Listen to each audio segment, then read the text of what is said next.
त्याच्या कार्याध्यक्ष या नात्याने आज औरंगाबादला आम्ही 4 प्रमुख विषयांसाठी मीटिंग बोलवली होती. त्या मीटिंगला नाईक मॅडम, निशाद मिर्झा, विनीतभाई आणि विभागीय अध्यक्ष जवळकर साहेब यांच्याबरोबर काही आमच्या दुसरे पदाधिकारी गेले पंढरपूरला. महत्त्वाचे 4 विषय आम्ही घेतले की 70 वर्षापूर्वी म्हणजे 1950 साली शिक्षण संस्थांची सुरुवात झाली जास्ती मोठ्या प्रमाणात आणि त्यांनी शाळा इमारती बांधून कामाला सुरुवात केली. आज त्या इमारतींना 60 ते 70 वर्ष बांधून झालेली आहेत. त्या जीर्ण झालेल्या आहेत. त्या नवीन बांधण्याकरता 80% संस्था चालकांजवळ स्वतःचा भांडवल नाही. म्हणून सरकारने CSR फंडातून आमच्याकडे निधीची तरतूद करून द्यावी. 50% सबसिडी द्यावी. 50% आम्ही बिगर व्याजी ते पैसे करायला तयार आहोत. दुसरी महत्त्वाची मागणी म्हणजे शिपाई कारकून भरतीबाबत.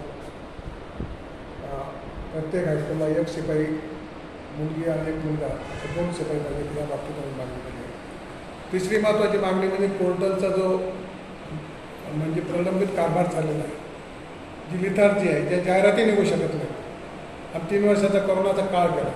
अशा काळामध्ये विद्यार्थ्यांचं नुकसान होऊ म्हणून संस्था चालकांनी जे शिक्षक भरती केली त्या शिक्षकांना कोर्टामार्फत मान्यता मिळते. पण नॉर्मल शिक्षणाधिकारी मान्यता द्यायला तयार नाही. ते पोर्टलचं धरून असतं. दुसऱ्या बाजूला पोर्टलच्या अनेक कायदेशीर अडचणी आहेत. अजून ते विधानसभेत मंजूरसुद्धा झालेलं नाही. त्याकरता आम्ही सरकारकडे मागणी करतो आहोत की मार्च 2024ची डेडलाईन धरून त्यावेळेपर्यंत या शिक्षण संस्था चालकांनी विद्यार्थ्यांचं नुकसान होणे म्हणून स्वतः खर्च करून मानधनावर शिक्षक नेमले आहेत, त्यांना मान्यता द्याव्यात. अशा हजारो शिक्षक त्यांच्या केसेस आज कोर्टात देखील पेंडिंग आहेत आणि हजारो शिक्षकांच्या मान्यता पोर्टलचा विचार न करता सरकारने इतर गोष्टींच्या बाबतीत अप्रुव्हल म्हणजे जाहिरात निघाली होती त्यांनी अमोघ तर बघून मान्यता द्यावी. असे आदेश कोर्टाचे जे निघाले त्याच्यात हजारो शिक्षकांच्या मान्यता मिळाल्या. 144 शिक्षकांचा 1 लॉट नागपूर बेंचमध्ये नुकतंच 6 महिन्यापूर्वी निघाला. आपल्या इथे भरपूर निघत आहेत. दर महिन्याला 80, 90, 100 असे गेले 4 वर्षापासून होत आहेत. म्हणून सरकारकडे आमची मागणी आहे की तुम्ही एकदा डेडलाईन ठरवा आणि मागचे जे आम्ही भरलेले असतील त्यांना मान्यता देऊन टाका. त्याच्यानंतर सरकारचा जो खर्च आहे बजेटमध्ये त्याच्यातला 25-30% खर्च हा शिक्षणावर होतो. पण जाहीरनाम्यामध्ये मात्र शिक्षणाच्या बाबतीमध्ये आम्ही काय धोरण करणार आहोत, पुढची दिशा कशी आमची राहणार आहे, हे कुठलाही पक्ष त्याच्यात महत्त्व देत नाही. म्हणून आत्ता निवडणुका लागणार आहेत त्या पार्श्वभूमीवर आम्ही मागणी करतो आहोत की तुमच्या प्रत्येक पक्षाच्या जाहीरनाम्यामध्ये शिक्षणाच्या बाबतीत तुमचं 5 वर्षाचं धोरण काय राहणार आहे. आणि विशेषतः ह्या महाराष्ट्रामध्ये जिथं खाजगी शिक्षण संस्था 60% शिक्षण माध्यमिकचं देतात आणि 90% शिक्षण एक कॉलेजच्या लेवलला देतात. अशा संस्थांच्या बाबतीत तुमचा अप्रोच कसा राहणार आहे, त्यांना तुमची मदत काय राहणार आहे, हे पुढच्या 5 वर्षात त्यांनी जाहीर करावं म्हणजे आम्हालासुद्धा त्या बाबतीत विचार करता येईल. कारण आमचं म्हणणं असं आहे की आम्हीसुद्धा आता राजकीय मैदानात उतरलो आणि म्हणून मागे 2-3 वर्षापूर्वी आमचे विदर्भामध्ये किरण सरनाईक निवडून आले आमच्या संस्था चालक आणि दुसरे आमदार कोल्हापूरमध्ये निवडून आले. आताही आमच्या संस्था चालकांना आम्ही इशारा करू शकतो की हा पक्ष काही आपल्याला मदत करणार नाही. म्हणून त्यांनी प्रत्येक पक्षाने त्यांच्या जाहीरनाम्यात त्यात घालावं. कारण हा फार अतिशय महत्त्वाचा, आरोग्य इतकाच महत्त्वाचा हा शिक्षणाचा विषय आहे. सर, तुम्ही कार्याध्यक्षपदी निवड झाल्यानंतर महामंडळाने काय काय प्रयत्न केले या मागण्यासाठी?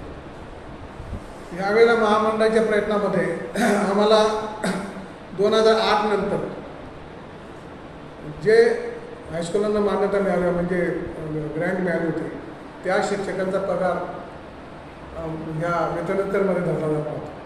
पण जो कोर्टाचा निर्णय आमच्या बाजूला लागला का आत्ता 2008 नंतर ज्या हायस्कूलला मान्यता मिळाली, कारण जे शिक्षक एखाद्या हायस्कूलमधले वेतनोत्तर अनुदान मिळत असलेल्या हायस्कूलमधले अप्रूव्हल झाल्यानंतर त्यांचा पगार चालू झाला, त्या सगळ्यांचा पगार त्याच्यात झाला द्यावा असं सरकारने मान्य करून त्या पद्धतीने त्यांचा आता त्यांनाही अनुदान द्यायला सुरुवात केली. दुसरी गोष्ट, जेव्हा केव्हा पोर्टलमार्फत भरती होईल एकदा एक सिलेक्शन झालं एका ठिकाणी आणि पुन्हा मुलाखती झाल्या तर तो शिक्षक दुसरीकडे जाऊ शकणार नाही. आणि दुसरीकडे जर गेला मुलाखतीला तर त्याला हे पोस्ट त्याची कॅन्सल होणार आणि पुन्हा त्याला भरतीसाठी तो पात्र ठरणार नाही दुसरीकडे. म्हणजे ते मायग्रेशन थांबवण्यामध्ये आम्हाला मदत झाली.